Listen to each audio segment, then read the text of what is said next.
Hey everyone, my name is Matthew Torres, and I'm the host of the Storytime Guide podcast. Join me for a weekly discussion about all things pop and geek culture. When you tune in, you'll hear me talking movies, TV, books, comics, gaming, with an extra emphasis on Latino representation in pop culture, anything in the horror genre, and if it's got superheroes, I'm talking about it. Sometimes with an amazing group of guests. Whether you're an expert or new to any of those things, I guarantee you're gonna have a good time. It's April 6th, and today on the show, I am coming off the top rope to discuss all of this weekend's WrestleMania moments. Then I'm going to tell you all about Malum, a new horror movie. After that, we check in on the Marvel and DC universe. And then we have a supersized vault for you today. It's story time. All right, before we get started, I just want to talk about a new horror movie that's out called Malum. It is a wonderful horror movie. If you guys remember an old movie that came out back in 2014, guess it's not that old, called The Last Shift. It's this like horror demonic. It is a story of a cop who's stuck in an abandoned police station and then a cult tries to get them. It's a crazy awesome, especially for an indie film, it was wonderful. And what now, Malum is a spiritual kind of reboot. It is the same writer and director of the previous movie, The Last Shift, except this time, because of The Last Shift, they were able to get a bigger budget, a bigger cast, a bigger everything, and they made Malum. And I really just gotta say, I just want to shout out, yes, the movie is good, it's gory as all hell, practical effects are wonderful, the monsters in it is wonderful, the main actress absolutely kills it. I gotta talk to her, by the way. She's such a sweet, nice lady, and then you see her and she's like hardened, like, ugh. But outside, she's like, hello. Oh, she's so sweet. Anyways, I'd love to see when movies and filmmakers are able to go back and redo what they wanted to do the first time. You know, a lot of times when you're in filmmaking, especially when you're starting out, you don't get to do what you want to do. You may say, oh, I want to have this movie that's on a plane. Well, you ain't got a budget for a plane. So how are you going to make that movie? We're going to put it in my mom. We're going to film it in my mom's room. Or, hey, we're going to film it in a warehouse. Hey, we're going to film it on a bus.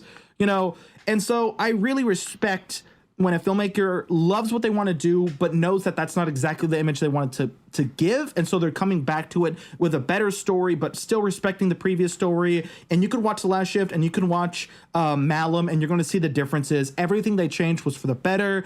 That's not to say Last Shift was bad. It was great. And this movie's even better. So to the cast, to the crew, I got to go to the red carpet to talk about it and to see it. And I got to say, I love when I get to see horror movies that are just really passion is overflowing from them. The cast and crew love this movie. I love the movie. If you haven't seen it, it's in theaters right now, Malum. Go watch it. It's a good, scary horror film. I will say, trigger warning though, if you are the kind of person that doesn't like spooky exorcist demon stuff, like cult stuff, don't watch this. This very much uses like the Charlie Manson, but what if Charlie Manson really was like actually like summoning demons kind of thing? Really messed up, really dark. Some good scares in it, some good violence. Right off the bat, I'm just gonna minor spoiler. The first like 4 minutes, someone gets their head blown off, and it's good. The practical effects for it was good. It came out of nowhere. You're not gonna see it coming, even though you already know it's gonna happen. But check it out, Malum. Good horror movie. And to the cast and crew of it, I just want to say once again, you guys absolutely killed it. I love seeing when anyone goes back and goes, we're going to make our movie even better. I want to see more. I want to see more of the Malumverse, this whole cult thing and everything. I want to see more of it. And now on to the show. WrestleMania. No need for a recap. Today, Juan Mojica's Let me try that again. WrestleMania. Today I'm with Juan Mojica to discuss WrestleMania Saturday, Sunday night, April 1st, April 2nd. Juan, great to have you.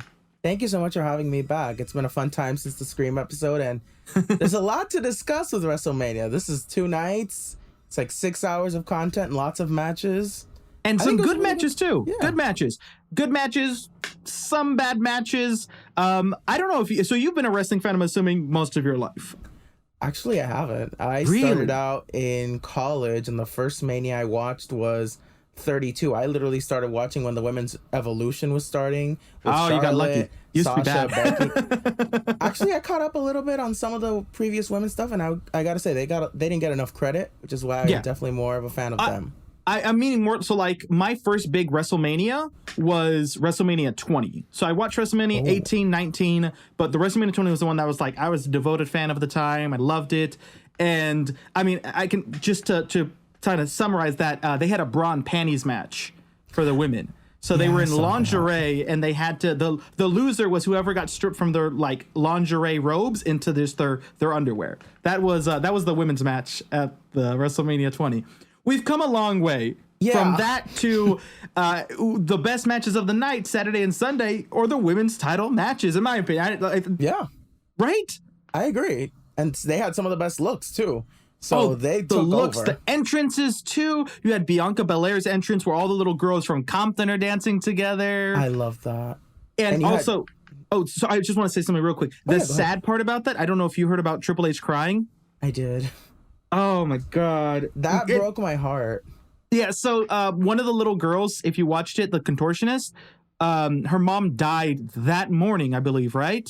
Yeah. Yeah, so this little maybe 7-8-year-old little girl, her mom died that morning, and they're like, hey, it's okay, you don't have to do this. And she's like, no, I got to do this. Like, I worked hard for this. My mom wouldn't want to see me give up. And Triple H is talking about this, and you see he keeps stopping because he doesn't want to be a full-grown, like, manly man sobbing profusely. And I just think that I love when representation and everything, and it's just... Yeah.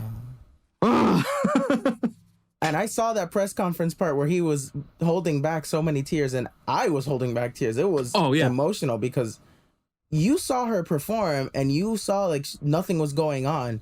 They were all hitting every movement. That opening when they hit her theme, I think will go down as probably one of the best, most important moments when it comes to representation on that grand stage, because Bianca Belair has done so much for that representation. I mean, last year she entered out with an entire marching band doing her theme. You have this year with the Divas of Compton dancing.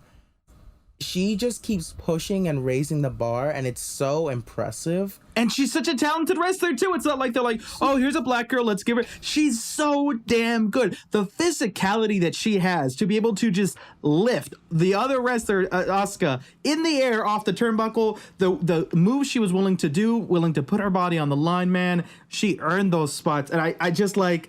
I look and I watch it and I go, damn, she's so damn talented. And I think I like I said, I haven't seen every match ever made, but I feel like when it comes to WrestleMania, that might have been the first time in history of WrestleMania where you had an Asian versus a black woman for the title. I feel like that might have just been in general the first time that's ever happened. But definitely for a title match, because I only think 2 black women in the history have ever won the title before. And that's what I'm thinking. I was like, because usually, I mean, when it comes to women's, for those of you who don't know wrestling, when it comes to women's wrestling, they've had leaps, like we just said. They, WrestleMania 20, which was almost 18 years ago, right? I think, right? Or 19 years ago. Women were not respected. They were the side pieces. And over time, I mean, they got to a point where they were getting in trouble for wrestling good. Like if 2 women put on a good match, the managers behind the scenes would go, hey, don't do that. You're making the men look bad. They get in trouble. And now it's like, yes, they're not like, oh God, just the costumes, everything, man. I have nothing but respect for the women's division. Rhea Ripley, Charlotte Flair. I think that was the best match of the entire pay-per-view. That's definitely a contender for the best match of the pay-per-view because not only of the story, this is a 3-year-long story with Charlotte and Rhea Ripley, but Charlotte Flair deserves all of the flowers in the world, in my opinion, because she has been pushing and has been one of the main faces of this women's evolution. And she's a 14-time women's champion, for those who don't know. Yeah. And this reign that she's had, I feel, has been her best reign because I got to connect with more Charlotte, the person behind the wrestler. I got to actually see more of her. And I really do feel like when you saw her perform, it wasn't just let me do my match and get out of here, which she doesn't do. She always does her best. Yeah. But this time you felt like, wow, this is amazing. This is exactly what we've been enjoying all this time. And it feels like it was obviously like, oh, okay, we knew Rhea might have won. We knew Rhea could have won.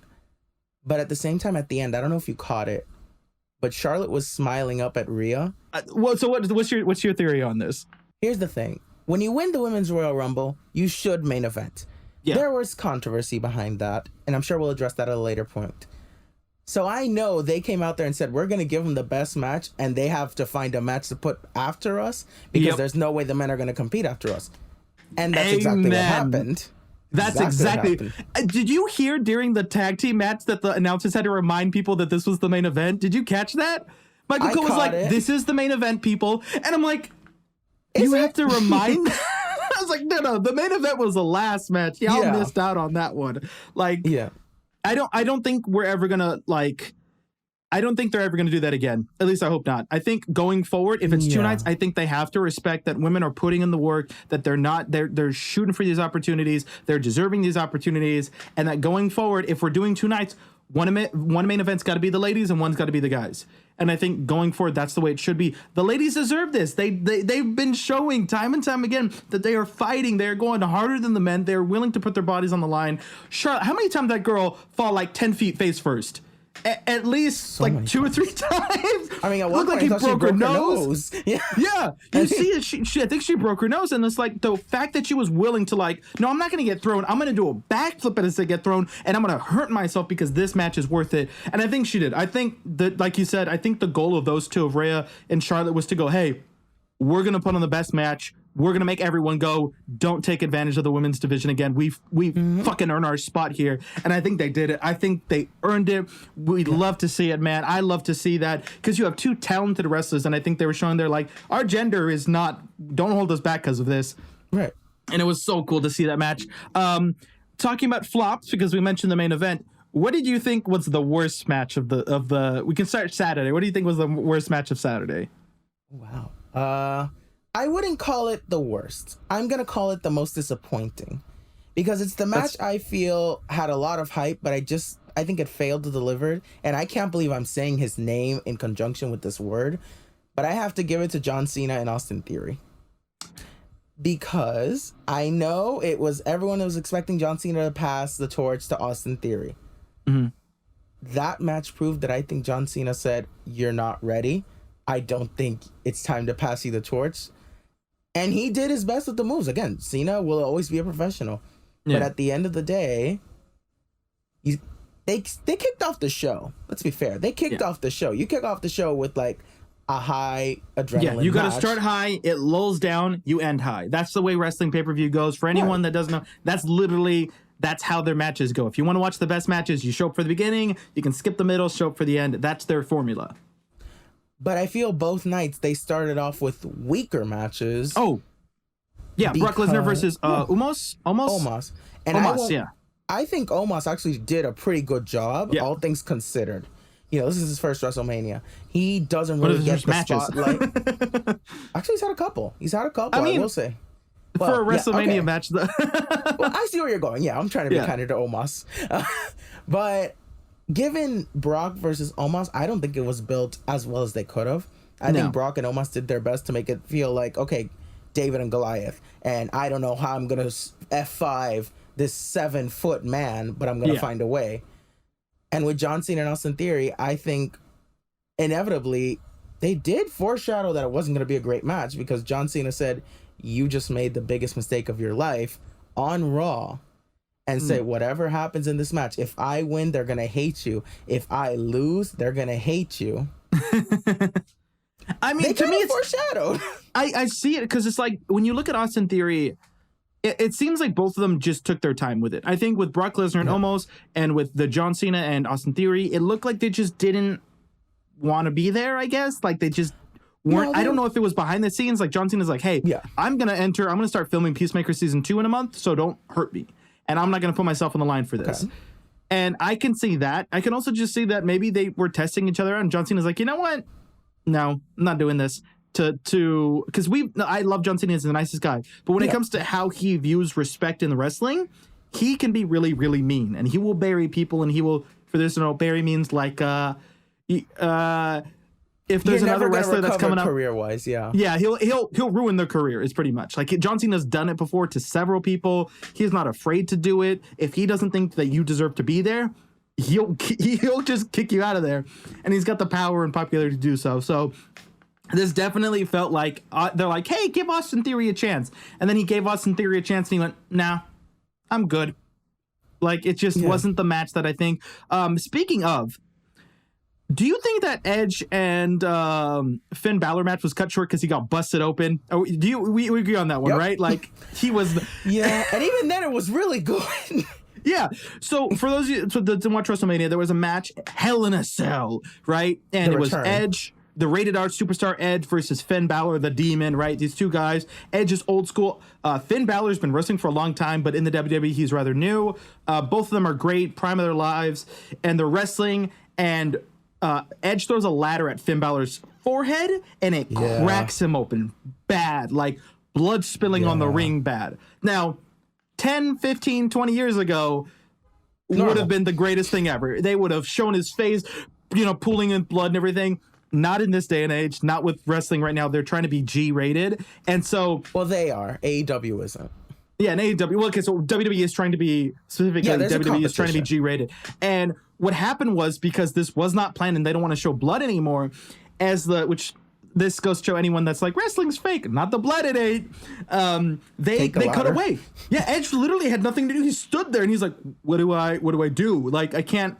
Because they brought a doctor out. I think she stapled his forehead shut, and because they had to take care of that because they couldn't have him bleeding in the ring. And then to me it was like Edge just looking for weapons and stuff, and then all of his moves going forward, he's like, well, I can't drop you on your face because I could bust you open, Yeah. And it felt like the match really was supposed to be really high intensity, and then when Finn Balor got busted open, the match went, nope, not that no more. Yep.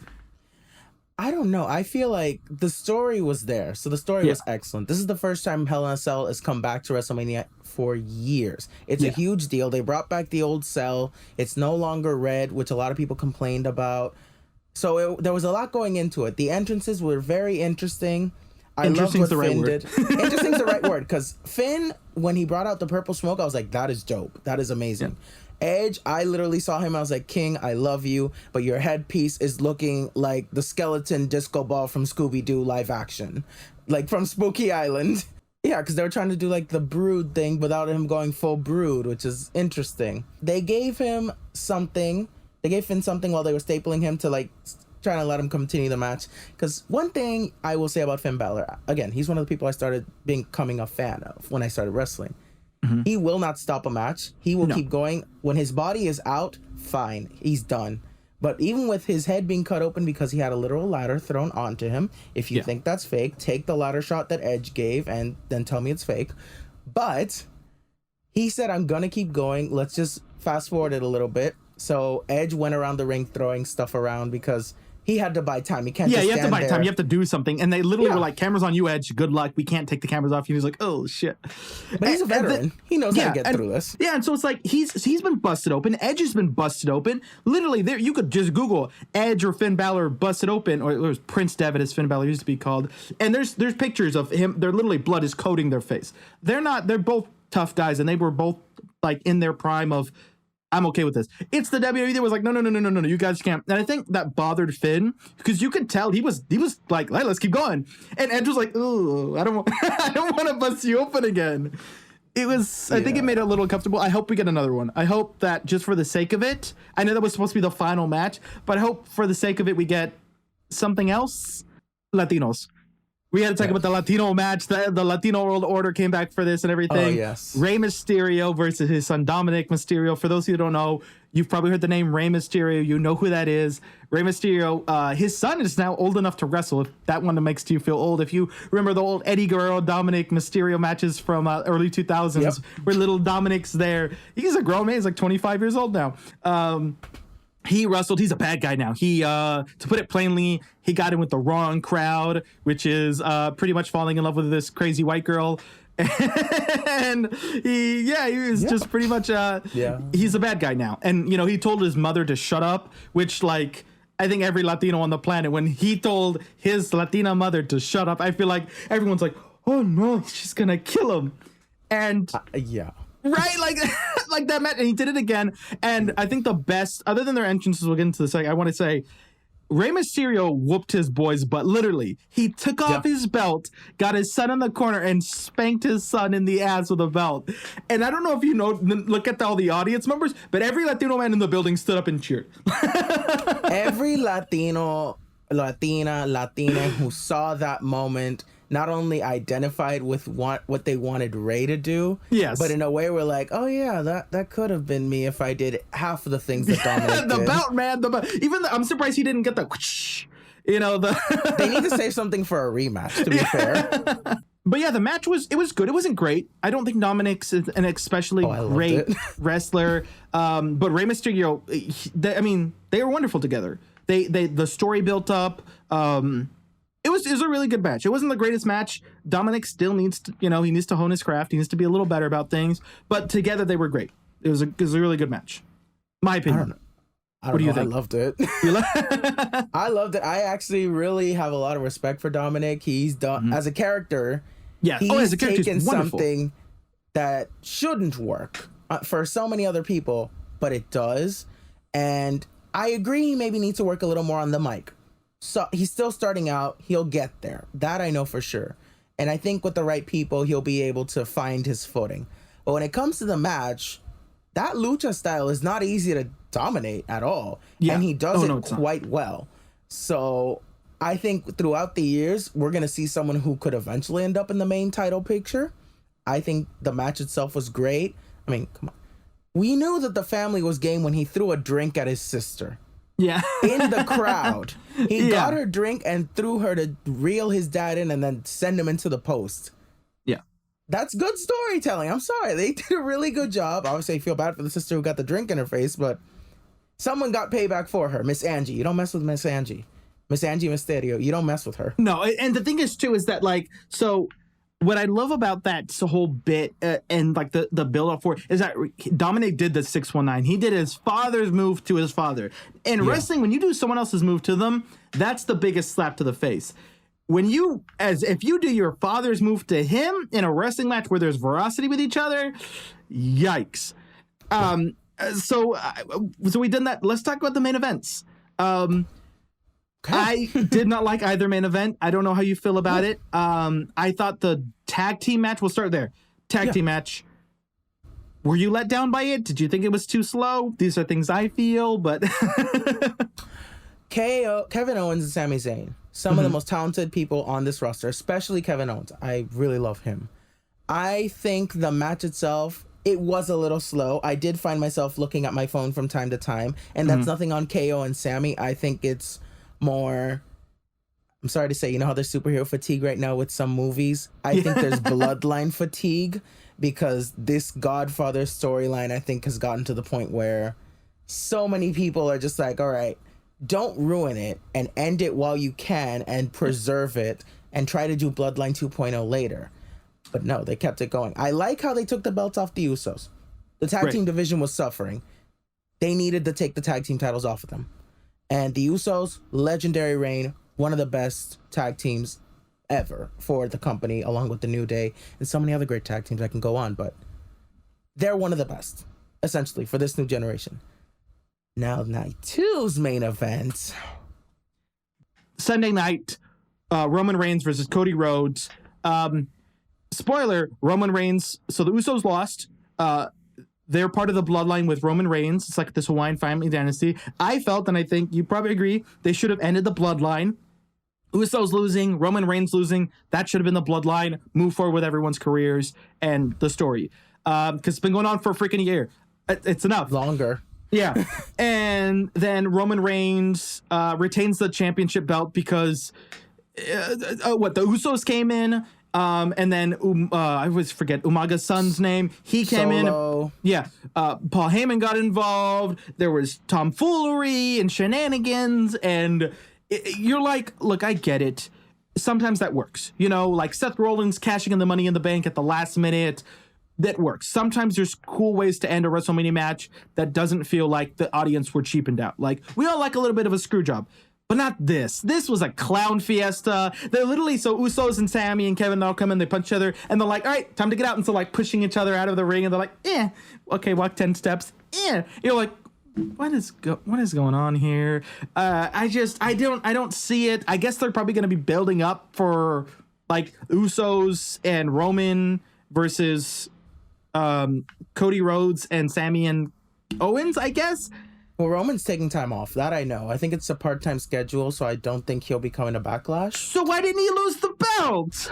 Because they're going to put Solo in his place, because Solo's the one who technically caused Cody. Nobody wants that. I'm trying to make it from the logical perspective. I'm thinking Nobody of my wants- booking. I feel like that's pay-per-views. like the Randy Orton Triple H thing, but just way worse. He's not good on the mic. He's not good in the ring. Like he's all right. I feel like Roman Reigns is, to be perfectly honest, I don't think he's a very good wrestler. I don't think he's ever been a good wrestler. And you watch him, he's sweating profusely. He can do one wrestling move, then he's gonna take a break, and so the match is like, boom, woo, and he's trying to play to the audience because he has to, because he has no stamina. And I'm like, you've been wrestling for like 7 years now, bro. How do you not have stamina to do these things? And I get it. He's had personal medical issues that have like gotten in the way of this. Yeah. But like, it's just not, I get it and it sucks, but from an entertainment point of view, I wasn't entertained by that. Cody Rhodes carried the hell out of that match, and I feel like Cody Rhodes should have won it. This should have been the end of the bloodline, but more shenanigans. Tune in next time. And I'm like, look, WrestleMania is when you end storylines. That's just the way it should be, the way it has been. You end storylines at WrestleMania. Do you have any last minute things to say about this? Anything you want to call out or anything when it comes to this WrestleMania?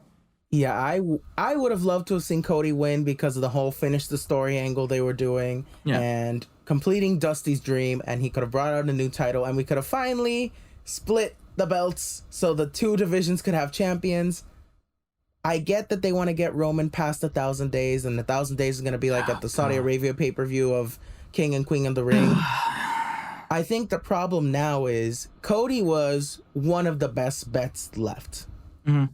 Who do you get to take the belts off Roman that people can believe in? It's Cody Rhodes. It's going to be Cody Rhodes. Just they're going to delay it. I disagree. I think the time for Cody to win was Mania. Now, if Cody wins afterwards, doesn't feel. Yeah, no, I agree with you. Cody's going to win it. But I don't know what they're thinking. Once again, this seems like they're putting their bias and love for a character that nobody likes over common sense, which is what they always do. And I can't say I'm surprised. I lived through the Daniel Bryan era where that man should have been the champion years and years and years, and they finally make him. And then by the time they make him champion, he ends up breaking his body and he can't do it. So I just don't want to see that again. But WrestleMania, it's on Peacock if you want to rewatch it. And that's the WrestleMania recap. Finally, last bit of also, if you want to see Bad Bunny, he's in the Rey Mysterio match. Minor spoiler. Always recommend this, even if you don't speak Spanish. If you're learning Spanish, watch WrestleMania in Spanish. The Spanish announce team is so damn good and entertaining. They are funny. You don't have to speak Spanish to even understand them, because I'm telling you, you will feel their passion and their drive and everything. They're hilarious. They're great. And that's the WrestleMania recap. Today, we're talking about the future of Marvel and DC. This week, the future of the DCU became a little clearer as it was announced that Blue Beetle, Flash, and even Shazam may continue to be part of the universe in the future. Well, over at Marvel, the future is less clear with their departure of Victoria Alonso and the arrival of the Secret Invasions trailer. It's a little complicated, so I'm going to explain it to you. I'm going to clear things up, and I got my guest, the best guest, Carlos, to help me. Carlos is not like, no, he's saying not to refer to you as the best guest. I'm the best. No, okay, I'm the absolute best. I thought you were like, don't hurt the feelings of anyone else that's been on this show. No, and Josie's been on the show, and she claims that she's the co-host now. But Josie, get off my turf. I'm the best guest. So Carlos, let's start with it. We'll do quick. We'll keep this, short, simple, to the point. So we'll start with DC, the ups and downs, and hopefully the ups again. Do you think DC is going to be able to compete with Marvel in 3 years? I think the advantage that DC has is that they are now planning on incorporating HBO and TV shows, and they're going to do it all. They're going to do theatrical, whereas Marvel seems like they had a plan, and then Disney Plus interrupted that plan. So they had to kind of like come up with new stuff for TV, whereas it feels like James Gunn, Peter Safran, they're all starting at the same point. And so I think you got an inside scoop about Blue Beetle and about the future of DC as far as what's going to be incorporated, right? Yeah, so I was lucky enough to, shout out to Warner Brothers. They reached out to me. I got to go to the Warner Brothers studio lot. It was the coolest thing. I got to see the Blue Beetle trailer early. I got to be like the Latino content creator. Everyone else was a journalist. I got to be like the Latino content creator who was invited to interview. Manuel and Angel Manuel Soto, the director of Blue Beetle, and I got to meet Xolo Maridueña, who is the star of Blue Beetle. And it was there we asked questions. I asked way too many questions that I knew they weren't going to answer because it's like spoiler stuff, but they did give a lot away about the future. So they confirmed that Blue Beetle is supposed to have a trilogy. When they wrote Blue Beetle, they planned to be the first of 3 movies at least. They planned for Blue Beetle to have more shows and movies. And he also said this was the plan for Shazam, for everyone, that going forward, because Blue Beetle, Shazam 2, and The Flash are the end of the Snyderverse DCU era, which he confirmed they call it the DCU. They never called it the DCEU, they call it the DCU. So DC Cinematic Universe. Now, he said, but it's important to know, and he's like, and I'll be honest with you guys, if the movies don't do good, we aren't getting a sequel. He's like, so if you wanted more Shazam, you had to support Shazam. If you want to see more Blue Beetle, when it comes out in theaters, you have to support it. If it does good, they'll keep it. It's the same with the Flash movie. If the Flash does good, they're going to keep Ezra Miller the Flash. If not, they're probably going to reboot it. The Blue Beetle's the same way. They want Blue Beetle to succeed. They have plans for him, but if this movie doesn't do good, which I think it's going to do really good for several reasons, the biggest of which is it's the first Latino superhero movie, you know, that they're like, hey, like, look, money makes the world go around. You want Blue Beetle? Go support it. If it doesn't do good, it ain't going to be here. And I think that's the way DC will start off with. I think the few of the things like Peacemaker and stuff did good, they're going to keep it. Stuff that didn't do good, they're going to get rid of. And I think we can just use that as a blanket kind of assessment of what's going to stay and what's going to go. What did good critically, financially, staying. What didn't do good, it's out the door. Shazam didn't do it. Bombed. It bombed hard. Bombed hard. Yeah. Yeah. I think what alarms me about what you just said is that, listen, when Kevin Feige does a Marvel film, he has 10 chapters plotted out, right?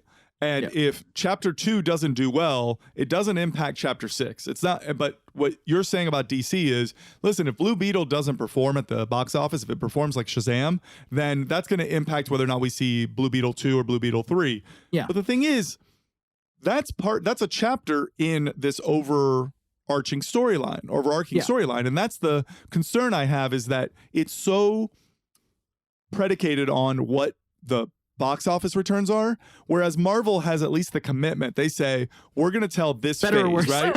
For better or for worse.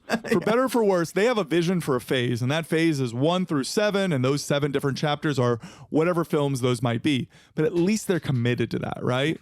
And that's what I want to see from Gunn and Safran, is I want to see that vision, you know? I think we're getting that. I think this is only entails the back end of the Snyderverse. Gotcha. That Blue Beetle, Flash, and Shazam. I think there's the only 3 movies affected. I think going forward, like, look, Superman fails or bombs, they're doing Superman 2.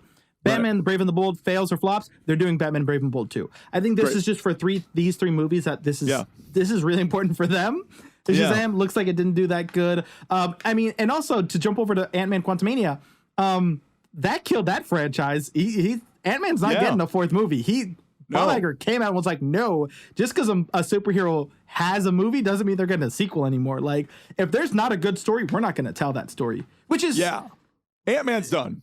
Ant-Man's done. And we could probably discuss Victoria Alonso with that, because the CGI was pretty bad. It's been ridiculed. And so that's part of the reason why it's done. Yeah, she was in charge of that. But what isn't done is the Kang. Well, Jonathan Majors shovels aside. Jonathan Majors. We don't know what that is. Yeah, I won't discuss that until I really... Yeah. Right. Until we have the facts. And honestly, like, my major concern with any domestic violence abuse isn't what the cinematic world is affected. It's about the victims of that. That being said, Kang is still going to continue on. Yeah. Ant-Man isn't, right? Or at least Ant-Man in solo films isn't going to, because that movie just is killing that, right? Yeah.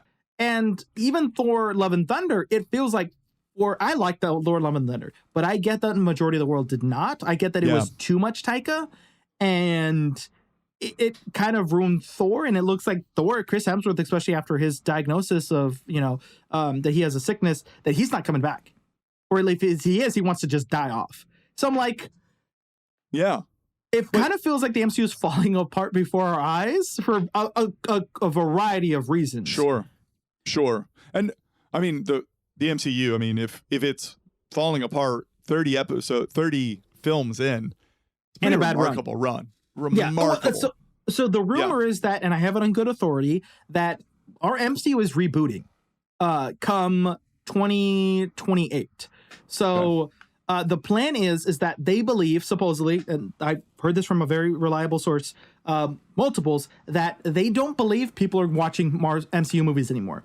In the aspect that they don't believe someone's going to watch Iron Man and Captain America and the Hulk and Guardians of the Galaxy, and they're not going to watch all 30 films to get to where they need to go. They don't believe that. I disagree with them, but that's how they feel. So going forward, when they get to Secret Wars, after Secret Wars, and supposedly there's going to be a third Avengers movie after that. So there's Avengers King Dynasty, Avengers Secret Wars, and then Avengers Forever. Supposedly that's the final. Everyone that's in the current MCU is gone. All the characters are gone. All the stories are ending. They're all done and over with. And they're going to reboot the franchise so that new people can come in and go MCU and they watch movie 1. There's no longer, it's not going to be phase 10. And like I said, I get it. It does kind of feel like a blow to like the fans that have been there for all this time. But the comics did this. I mean, I respect it. I think that we should turn it over, and I think Marvel is smart enough to do it well. I mean, we still have, X-Men waiting in the wings. Like, we still haven't seen what they're going to do with it. We still don't know what Fantastic Four is going to be. Like, there are still heavyweights that Marvel hasn't gotten to play with. And, I'm hopeful. I'm hopeful for both of them. Obviously, what we've seen so far from Marvel post Avengers Infinity kind of feels like they're grasping at straws, but they're wimpy. Like, it feels like a limping dog.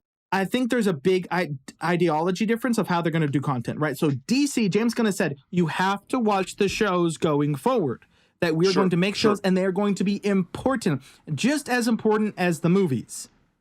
Whereas Kevin Feige and MCU, they're like, no, we want our shows to be so forgettable that you don't need to watch them for the movies because they don't think people are going to watch them. Like, what kind of mentality is that? Like, hey, remember that show? We're not going to even reference it. Don't worry about it. Yeah, at the end of the day, it's DC, Marvel. I think DC's on a good track. I trust James Gunn. I like his movies. I like his production work. I like his producing credits. I trust Peter Safran. We wouldn't have Blue Beetle without Peter Safran. MCU feels like it's a nice house that's falling apart and they don't know what to fix first. Because you're like, what a beautiful mansion. Yeah, the plumbing is fucked. And The Flash looks amazing. The Flash is really getting good reviews. All the early buzz about it is really great. It's by the same. There's a script version that got filmed that is written by the directors of the Dungeons and Dragons film, which did very well. Same guys who did Game Night. Like, this is, like, I think The Flash might turn it around. The Flash is followed quickly by Blue Beetle. Like, you're right. They have momentum. Let's see if they can sustain that momentum. And also, just saying, The Flash and Blue Beetle are both directed by Latinos. Just saying. They both look really good. Better than Shazam. And I say this with all honesty. I like Shazam, too. I thought Shazam Fear the Gods was a good movie. I'm just saying that. But anyways, look, what are your thoughts on it? Hit us up. Tell us whether you love DC, you love Marvel, whether you're like, no, Marvel's the best, and they're gonna, well, we'll see, I guess.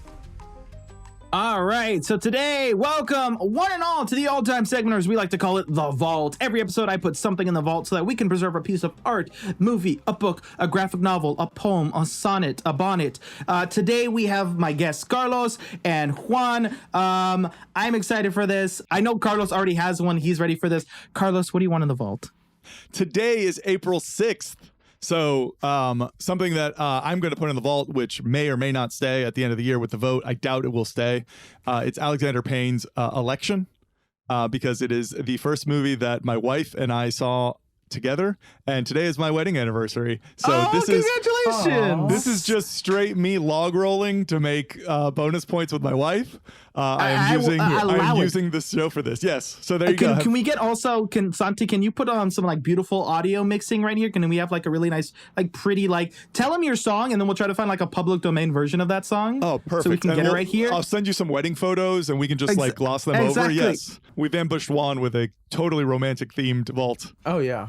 April 7th is my grandfather's birthday. I have missed him a lot. It's been years since I've seen him. So I'm going to put in one of his favorite shows for his birthday.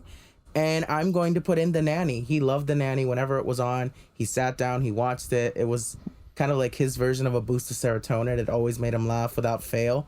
So I'm going to put in The Nanny into the vault. That's awesome. Look at us. Look at us being all sweet in the row. It's not even Valentine's Day is already long past. Really I sweet. like it. And that's it for the all-time segment. Thank you, everyone. And remember, if you disagree or you agree, if you disagreed with us on this one, how dare you? Do you not First like off, love? Come on. Yeah, I know. Do you not like love? Someone said like, I hate love. Anyways, yes, if you agree, you disagree with it. Don't disagree with this though.